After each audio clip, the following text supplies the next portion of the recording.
Welcome to Momentum, a show where we break down the biggest issues facing women's sports, brought to you by Missing Perspectives. I'm Kat Sasso, and each week I'll be joined by some of the biggest names in women's sport, athletes, experts, and trailblazers as we dive deep into the world of women's sports. From the grassroots to the global stage, we'll explore the full spectrum of challenges, victories, and everything in between. This is your inside look at the real stories, the hard conversations, and the exciting momentum driving change. This week, I'm joined by some of the most exciting up-and-coming women in sports media, football and netball commentator Georgia Rajic and women's sports journalist Isha Singhal.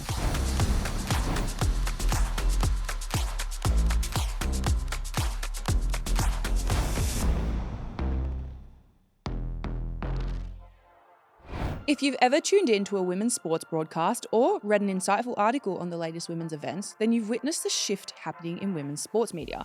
Today's guests, Georgia Rajic and Isha Singhal, are two young women who are at the forefront of that change. Both have carved out impressive careers in a space that's still finding its balance, but it hasn't been easy. From commentating on A-League women's matches to writing for major outlets like the ABC and Women's Agenda, Georgia and Isha have worked hard to create their own paths. They didn't just show up, they built opportunities and forged connections that have paved the way for others to follow. In today's episode, we'll dive deep into their journeys, the challenges they've faced, and the lessons they've learned along the way. We'll also discuss what needs to happen for young women to thrive in sports media and the exciting future ahead. Thank you both so much for joining me today. I'm so excited to have you. I'm going to start with Georgia. Georgia, you've obviously built such a great career for yourself over the last couple of years. You've commentated Super Netball, you've commentated the A-League Women's, and am I right in saying that it was just recently you commentated 130 games across the two sports? 180. I just celebrated my fourth year anniversary from the first time I commentated back in 2021. So it's been a really wild ride, and I really didn't expect this when I got that first text message saying, hey, would you consider commentating the Victorian Netball League? But yeah, it's completely changed my life from just like that one message from someone reaching out. That's so exciting. Can you take us back to the beginning, where it all started and where your passion for sports commentary came from? Well, I kind of have a very interesting journey. So when I graduated high school in 2013, there wasn't a lot of women's sports being broadcast at a high level, and everyone who was in there was probably working on a different sport. So I didn't really think that this was a pathway available to me in any shape or form. And especially because I loved the sports I loved weren't being available online at the time. So I have an interesting story because I didn't study it. I went into marketing, and then I basically built up a little bit of a Twitter following. I try and think of the way to describe this, but I love to tweet about the sports. And then I basically got a message from Taya Palazziri, who's one of the lead commentators for the A-League Women and A-League as a whole. And he's like, hey, Victorian Netball League's doing commentary. Do you want to try it? And then that was it. I was hooked. The first game I called had a draw after the siren. It was all very dramatic. And then since then, it's just built and built. And Isha, your journey as a journalist as well has also been really awesome. You're also working as a parliamentary officer and VP of the Youth Coalition Board in the ACT. Can you tell us more about your early days as a writer and what inspired you to pursue covering women's sports? Well, it was like literally out of frustration. I feel like kind of similar. I was watching these stories of people coming out, and I was kind of like, oh, like I feel like this doesn't really capture what was being said, or like, and I felt sort of like a lot of people who were starting to cover women's sport as well, a bit more in the broadcast era and like in a very big way, were people who probably didn't really watch those women's games as much, but were mostly had just been hired for the day. And so I think felt a bit like they were relying a lot on stats and kind of what they had seen. And I think I was getting a bit like, oh, actually, I feel like that wasn't very representative of what had actually happened. And then there were all sorts of ways I felt like in which players were being talked about that wasn't very respectful. And I was kind of like, actually, I want to provide like a new voice here. And you know, and I was probably just so high on emotion from like the World Cup happening here, because I've played soccer since I was 13 and I've been obsessed ever since. Like it took one day for me to be converted into a soccer fan. And I was just like, you know, I was just talking to everyone I could possibly find about it. And it was awesome because it was like, I'd liked this thing for years and now everyone around me likes it and I can just yap about it to whoever I want. And it kind of from there, like people just started asking me if I'd want to like talk more about it to like other people that, you know, they like I didn't know. And I just like was, yeah, really high on that emotion. And I started writing and it actually started doing really well. And I just kept doing more and more. And I guess like that sporty feeling became my writing feeling. And I just really enjoyed it. And both of you have, which is very similar to almost every other woman of our age that I know that works in women's sports and in sports in general. Both of you have jobs outside of your media careers. How do you find it juggling both of you're essentially living Hannah Montana lives, you know? Like you're living two lives. How do you find juggling those? Uh, well, it doesn't involve a lot of seeing my friends. So my social life is literally at sport games, seeing my friends there. But it has been really interesting because I think time management becomes such a key skill set because I know that I work Monday to Thursday in a marketing role, and I know that I have to be on my game as soon as I finish work to be able to do the preparation I need to do to then commentate. And like at the moment, I think I've only had one weekend off in the past 8 weeks. So it's also just about like scheduling time to have fun. It's actually been one of the biggest things here because not only do I love these sports, I get so much energy for them, but I need to actually schedule time in my diary so I can do something that's not work in any sort of way. Isha? Yeah, I think kind of similar. So I work as an economist and a policy advisor, and I like from the get go, I'm really lucky that like my work is flexible. Like I am able to work from home if I'm going to a different city or work from state offices or things like that, which is really really helpful at the get go. So it wouldn't be possible without that. But it's just I think it's more like I'm just like I don't even think about free time. I feel like I'm like, okay, I have this time free. Let me do this. Like it's more just about me going and I think yeah, my life is probably pretty much sport and policy and I'm literally like, okay, when can I do this? When can I do that? And just trying to make things work. You like I think you probably get really good at like just managing time. I would like to think really good, but like here I am like booking like 50 Murray's bus tickets like all the time.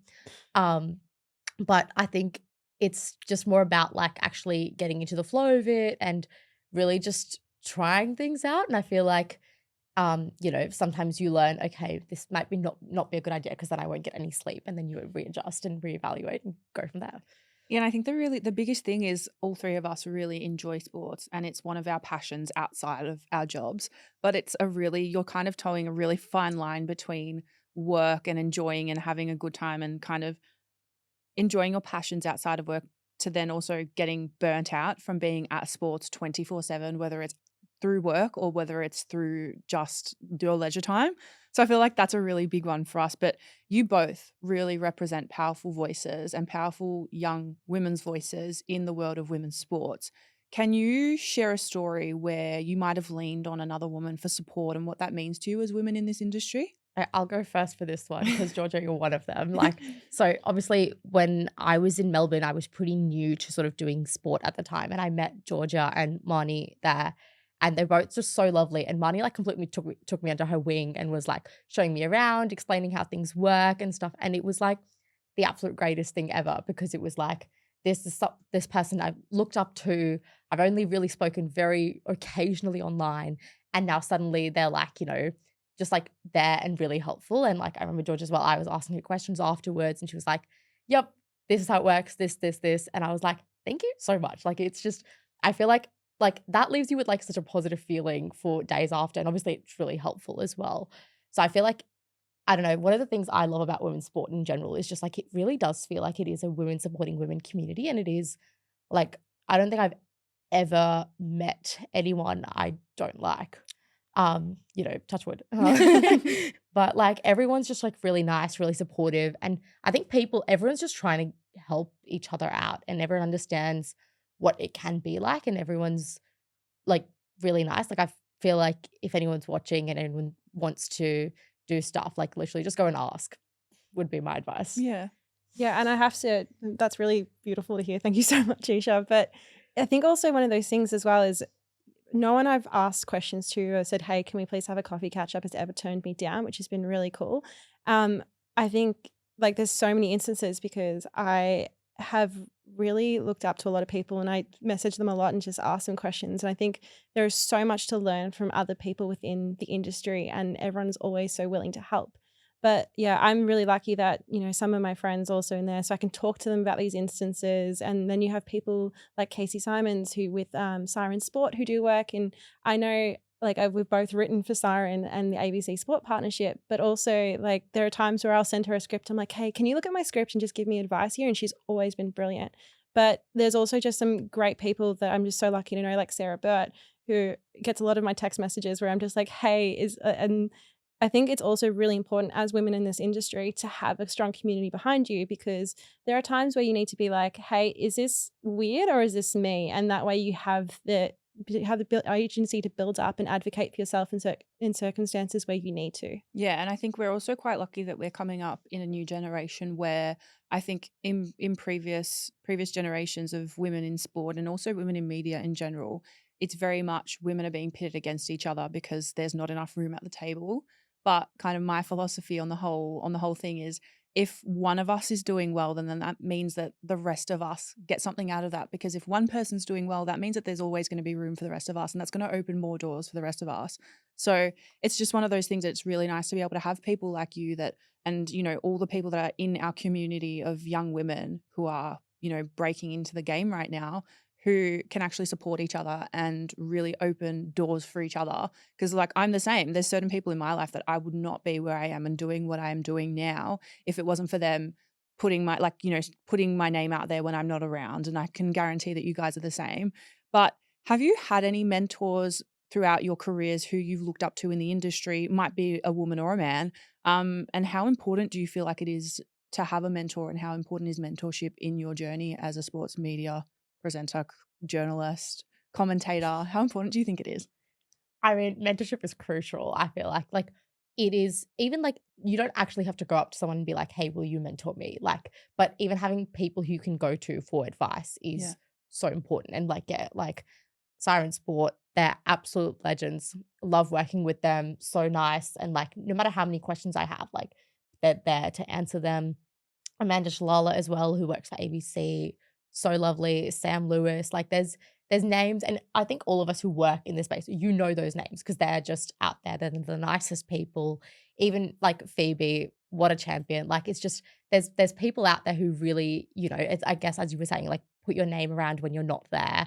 Or remember you, hopefully for good things, and really like, push you and help you grow. And I feel like that's really important. Like I do think nothing in life comes from you just sitting around. Like you do have to go and get things, but it's so, so much easier and so, so much better and nicer when you have people like that pushing you to get along. Like, Yeah. Yeah, it's so important. And I'm sure I'll talk about this in depth later on. But the Making the Call program, that is life changing for me. One, it gave me this incredible community around me who are also trying to forge their own path.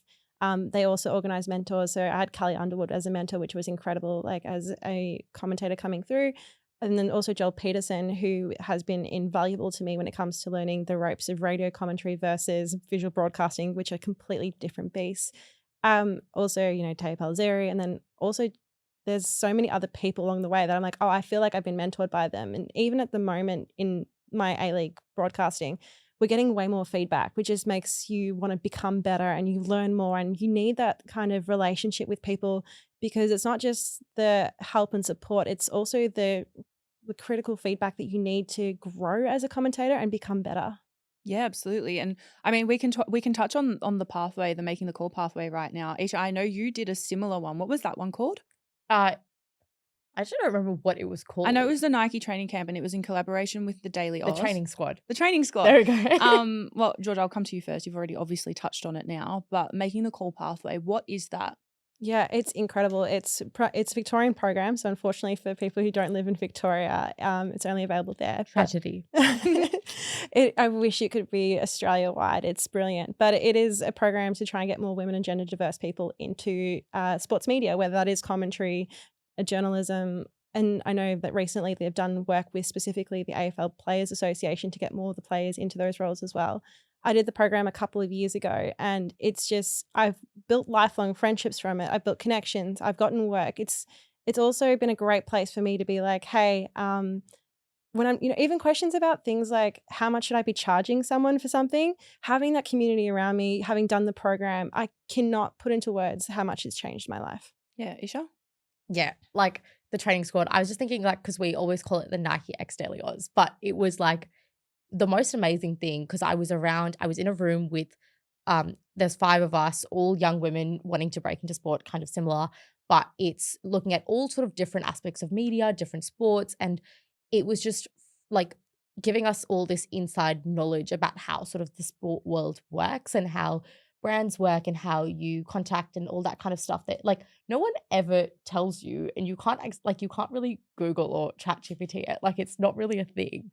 And so understanding how that works and like Sam, who's like the head of Daily, I was like, he's really put his heart and soul into it and he's so available and just so full of ideas and like just having someone there who you can just be like, hey, can I, look at that or do that? Like it's been so nice. Like it's truly like an incredible experience. And like you get to like getting to know those other 5 people has also been so nice. Like all 5 of us, we follow each other on social media still, like and one of the girls from the cohort, every time I post a TikTok, she's the first person to like it. And I'm like, I see you. Like it's just so nice to like have that like community and just, like we can tell each other stuff. We're proud of each other. We're actively looking out for each other. I feel like, it's just really nice. Like you gain like, friends, you gain connections, you gain a lot of knowledge. Like I truly think there is no downside, except I got tonsillitis the day after, which really did suck. But So that's a bit of a downside, but I don't know if that was directly correlated no, to the it's training definitely program. not. It's always really nice to be able to have that kind of space to be supported, not only by your kind of cohort and the people that are around you, but also people who are in a position where they can actually give you support, they can give you advice, and they can push you forward to be better and do better. But in a male-dominated industry like sports, what do you think women bring to the table that's unique and vital for the progression of sports and women's sports? No comments that says no one cares. I think Isha talked about it before about the fact that the way that a lot of conversations, especially coming through the social media space, are driven with, I think there's never the cruelty that I see quite frequently in casual conversations about some of men's sport. I think there's a lot more understanding of just the contextual environment that women's sport happens in. It's not just rocking up on game day. What is also happening around it? What are the pay conditions that could be affecting the quality of sport we're seeing on display? Are they actually just being able to play the sport full time? And I think having that as a basis, a lot of the journalists I follow seem to have such a more holistic view of the player as a person, not just the player in the context of the sport. I also think, it's just great to hear more voices because I feel in some sports, it's just very blokey. And I think that's why I never saw this path for myself, is because I just didn't have the rah, rah, rah mentality. And as much as I love sport, there's a reason I'm not playing it. And my dad, basically, the ongoing joke in my life is my dad saw me as a 12-year-old and was like, I'm not giving up my Sundays for you. He said it's because I was doing other sports. But my sister, however, went on to play State League One. She was brilliant. And it's just like, I come from that background of always loving it and wanting to be engaged in it, but not finding the same people who are engaged in the same way I am. And now we have all these wonderful voices across sport, in commentary, in media, and it's just great to listen to the different perspectives on display. Yeah, and it's really nice. I mean, I'm no athlete, as anybody who's ever seen me touch any sort of ball before could tell. But yeah, it's really important, I think, as well, to be able to have that platform and to be given that platform and given the opportunity to tell people's stories. But what would you say would be the biggest barrier facing young women who try to get into sports media, and how do you think that they can overcome that?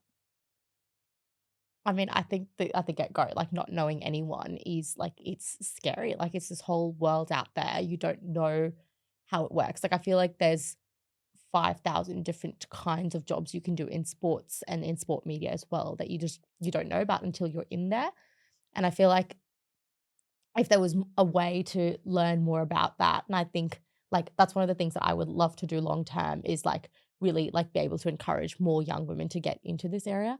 And I really love it as well because you have more young women also covering women's sport, and it's this beautiful cycle of people supporting, people telling the stories that need to be told. And I like would love to see that come to life. And so I think like it's very important, and it is very tough because obviously if you don't know anyone, you just do not know where to start.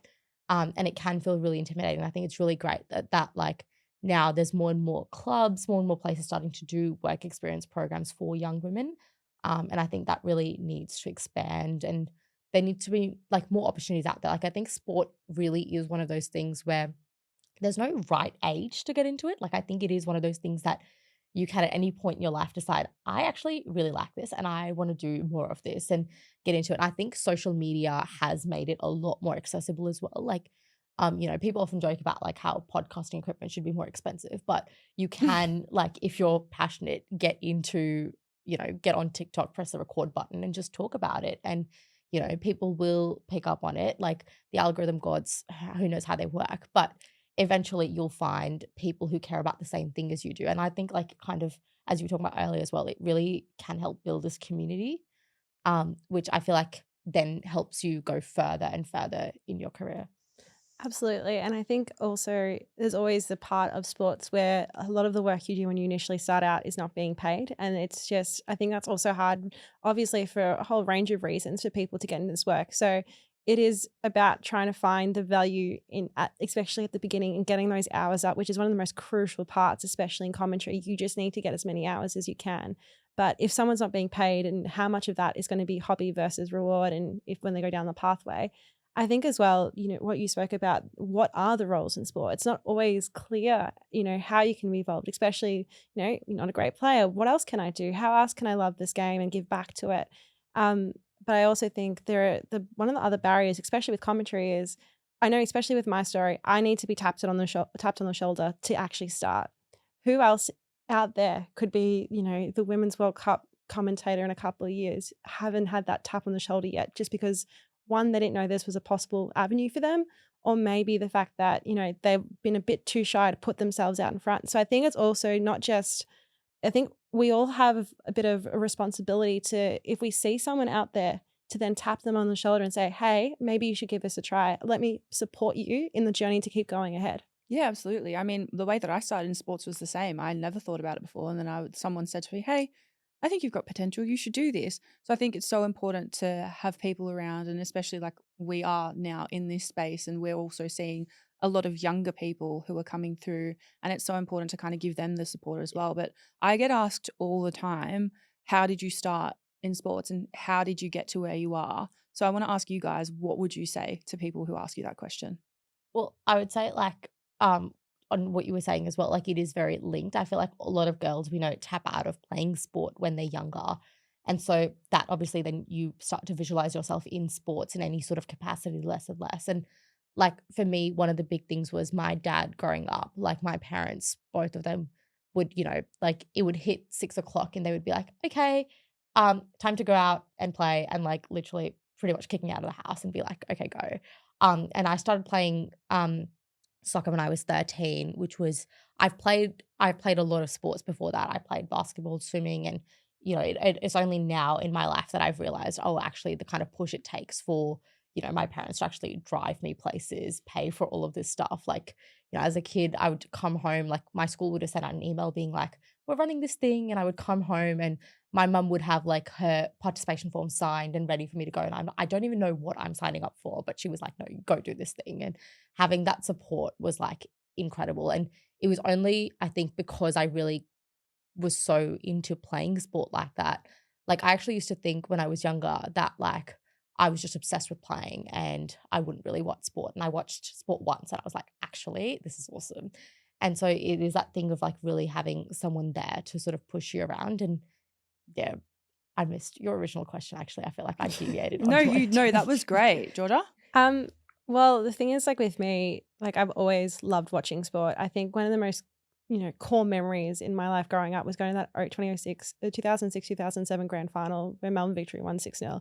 And I was just like being a part of a crowd that strong. My family weren't super footy people growing up. And then I was just like, oh, this is what it means. Like this is community, this is kind of stuff. And then I started playing netball and I found that as well. And it's just like it's like so intangible for me to separate myself from the two sports that I love most in the world.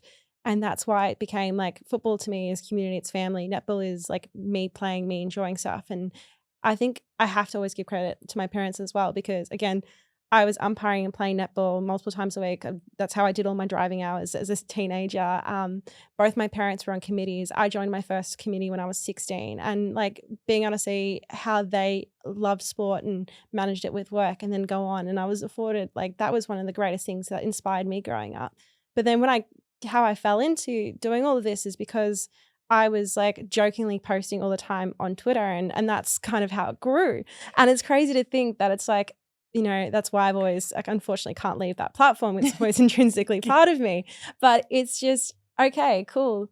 And then you never know what can happen. So I guess posting as well, you never know what happens when you post. Obviously be kind and don't post anything that will haunt your, your history for the rest of your life after, but you never know where these things can go. So like, even if you take the little risks, they might actually provide a bigger reward in the future. Yeah, and I feel like people always talk about like, oh, but I'm not going to get any views, or like, I was terrified of going viral. Like, I always thought that was the scariest thing that could happen to someone. It is. Because it absolutely is. You Because reach you always go viral for the wrong reasons. it's just like the most random thing, and then you reach all these people who have no idea what you're actually like talking about or what you're actually here for, and they're always like, they're harped on that one little thing or whatever it is.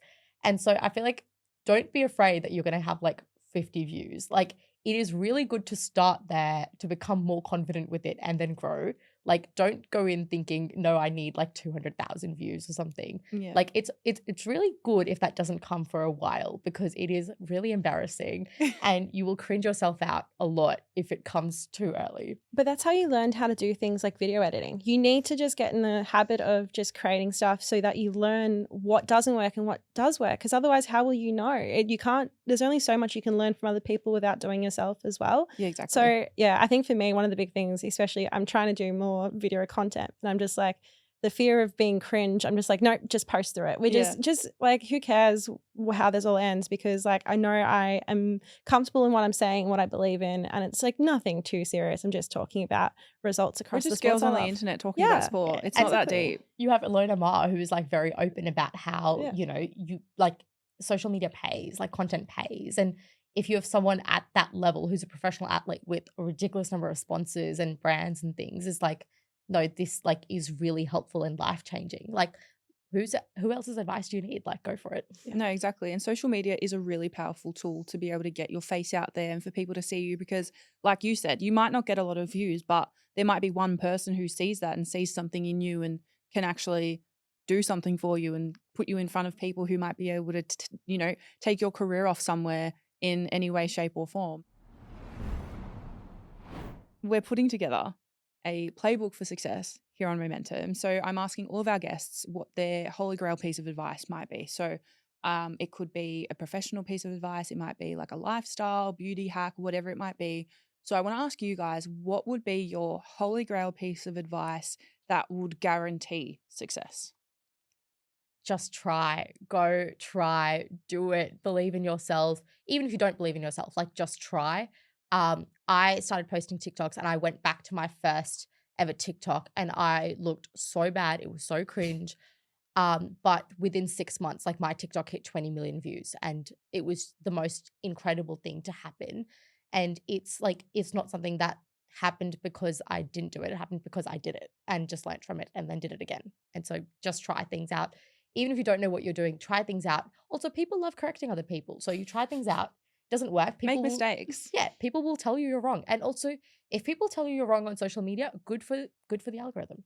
Good for engagement. Exactly right. It's great engagement. It doesn't matter what it is. Absolutely. Well, I think the big one for me is like, there's a goal setting thing I followed for a couple of years from someone called Struthless on YouTube.